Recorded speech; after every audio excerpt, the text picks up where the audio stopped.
मो ना डाक्टर आनंद प्रसाद मु उत्कर्ष सम्मेलन साधारण संपादक भाव में ये आज ये कार्यक्रम को विरोध करुच्ची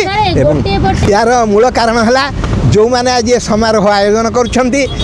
उत्कर्ष सम्मेलन प्रकृत कर्मकर्ता नुहंती सभापति और साधारण संपादक से नुहंती जो जी सभापति भाव में परिचय दौरान से आदौ निर्वाचित होना एवं जी साधारण संपादक भाव में परिचय दौरान से 24/10/2010 ठारू उत्कर्ष सम्मेलन सदस्य नुहंती से बीजेडी दल में रही बीजेडी दलर प्रभाव में सी उत्कर्ष सम्मेलन की जबरदखल करके आज उत्कर्ष सम्मेलन कार्यालय जबरदखल जबरदखल अच्छी एठी तात्पर्य होची आज जो मैंने ये जो सम्मेलन जो आयोजन कर जाचु से निश्चित भाव में किसी निरपेक्ष व्यक्ति उत्कल प्रेमी लोक ये निश्चित भाव में आसवे आम से भाई मान को आमर से सहयोग भिक्षा करूँ एवं सरकार को आम परोक्ष भाव में आम एक कथा जनाऊँ जे आमर ए असंतोष रही सरकार जो कार्य करुँच संपूर्ण करने से पदक्षेप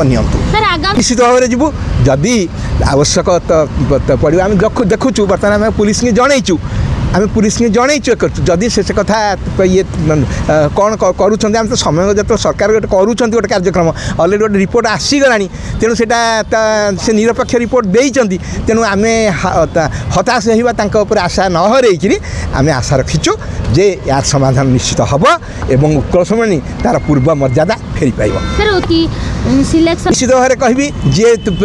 निजक सभापति भाव में आज जे प्रतिपादित कले से आदौ उत्कल सम्मेलन द्वारा निर्वाचित नुहंती उत्कल सम्मेलन कौन सदस्य तालिका से आज पर्यंत देखी ना संपूर्ण योग्यता माने को प्रकार योग्यता पचार से भली आम कि उत्कल सम्मेलन तो से अच्छा जी सभापति से उत्कल सम्मेलन साधारण सदस्य अच्छा से विषय में आमर ये ना उत्कल सम्मेलन साधारण संपादक भाव में जी परिचय देते दिलीप दास शर्मा सी उत्कल सम्मेलन सदस्य ना।